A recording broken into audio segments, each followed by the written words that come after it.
ശ്രദ്ധിക്കുക ആദ്യം.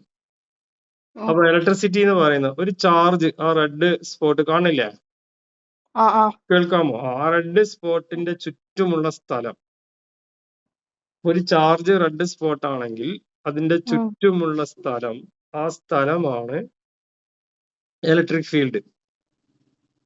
അപ്പൊ ഇലക്ട്രിക് ഫീൽഡിന്റെ ഡെഫിനിഷൻ എന്ന് പറയുന്നത് space around a charge where electricity exist.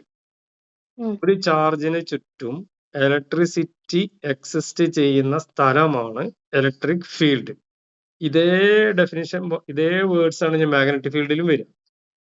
ഇനി ഇത് ഫിസിക്കൽ ആയിട്ടുള്ള ഒരു ഡെഫിനിഷനാണ്. അതിന്റെ ഇക്വേഷൻ എന്താണെന്ന് വെച്ചാൽ ഇലക്ട്രിക് ഫീൽഡിന് ഇ എന്നാണ് കൊടുക്കുക, E is equal to F/Q. ഇതാണ് നമ്മൾ പ്രോബ്ലത്തിൽ യൂസ് ചെയ്യുന്നത്. അപ്പോ എന്താണ് ഇലക്ട്രിക് ഫീൽഡ് എന്നുള്ളത് ഇപ്പൊ മനസ്സിലായി. ചാർജ് രണ്ട് തരത്തിലാണുള്ളത്, ഒന്ന് പോസിറ്റീവ് ചാർജും ഒന്ന് നെഗറ്റീവ് ചാർജും. ഇനി എങ്ങനെയാണ് ചാർജ് എന്ന് വെച്ചാല് integral multiple of fundamental charge ആണ്. എന്ന് വെച്ചാൽ 10 ഇലക്ട്രോൺ ഉണ്ടെങ്കിൽ 10 ഇ, 5 ഇലക്ട്രോൺ ആണെങ്കിൽ 5 ഇ. അപ്പൊ പ്ലസ് ഓർ മൈനസ്, ഇലക്ട്രോണിന് നെഗറ്റീവും പ്രോട്ടോണിന് പ്ലസും ആണ്. അത്രേ ഉള്ളൂ. പോസിറ്റീവ് ചാർജ് നെഗറ്റീവ് ചാർജ് അങ്ങനെയാണ് ഉദ്ദേശിക്കുന്നത്. അപ്പൊ ജനറൽ ആയിട്ട് പറയുമ്പോൾ ഒരു ചാർജ് 2 ഇ 3 ഇ അല്ലെങ്കിൽ 3.5 ഇ 4.5 ഇ എന്ന് വരില്ല. ഒരു നമ്പറേ വരുള്ളൂ. നമ്പർ വരുന്നതിനെയാണ് നമ്മൾ ഇന്റഗ്രൽ മൾട്ടിപ്പിൾ എന്ന് പറയുന്നത്. ഇന്റഗ്രൽ മൾട്ടിപ്പിൾ, അതായത് 5 ഇ 6 ഇ എന്നൊക്കെ പറയുന്നത് അങ്ങനെയാണ്.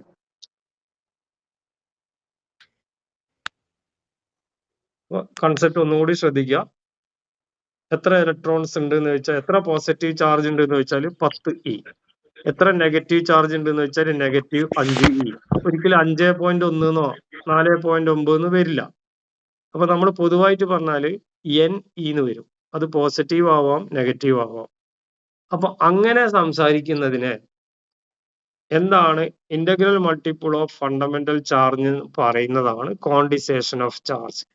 ഇത്രയും പറഞ്ഞതിൽ നമുക്ക് 2 ഷോർട്ട് ക്വസ്റ്റ്യൻസ് ഉണ്ട്. ഒന്ന് ഡിഫൈൻ ഇലക്ട്രിക് ഫീൽഡ്, അടുത്തത് ഡിഫൈൻ ക്വാണ്ടിസേഷൻ ഓഫ് ചാർജ്. അപ്പൊ അത് ഞാൻ ഷോർട്ട് ആയിട്ടാണ് എഴുതിയത്. അപ്പൊ ക്യൂ എന്നുള്ളത് എന്താണ്? 10 ഇ എന്ന് പറയുന്നത് ക്യൂ ആണ്. അപ്പൊ Q is equal to N E എന്ന് വരും. അത് പ്ലസ് ആവാം മൈനസ് ആവാം. ഇ എന്ന് പറയുന്നത് ഫണ്ടമെന്റൽ ചാർജ്. ഇത്രയും ചെറിയ കാര്യത്തിൽ ഇത്രയും 2 ചോദ്യങ്ങളും കൂടി അടങ്ങിയിരിക്കുന്നുണ്ട്. ക്ലിയർ ആണോ?